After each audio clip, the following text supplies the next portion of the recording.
একটা সময় ছিল 7 ওভারে মাত্র 77 রান দরকার, এবং অজিঙ্ক্য রাহানে খুব ভালো একটা শুরুয়াত করার পর পরবর্তীতে যে সমস্ত ব্যাটাররা নামলো তাদের কিন্তু উচিত ছিল ম্যাচটা ফিনিশ করে আসা।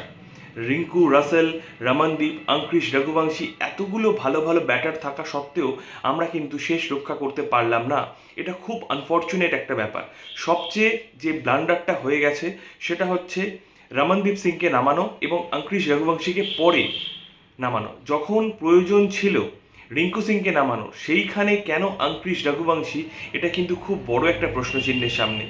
এবং আলাদা করে মোমেন্টামটা তখনই নষ্ট হলো যখন রমনদীপকে একটু ওপরের দিকে প্রমোট করার চেষ্টা করলো। রমনদীপ তো ব্যর্থ হলোই, এবং সবচেয়ে বেশি খারাপ লাগলো আমাদের সমস্ত নাইট সমর্থকদের, একটা সময় যার বায়ে হাতকা খেলছিল এই ধরনের ম্যাচ বার করা সেই অ্যান্ড্রে রাসেল যেভাবে শার্দুল ঠাকুরের বলে একটা ফুল টাচ বলে আউট হলো লং অনে, মানতে পারিনি। আমরা 50 রানে যদি হারতাম মেনে নিতাম।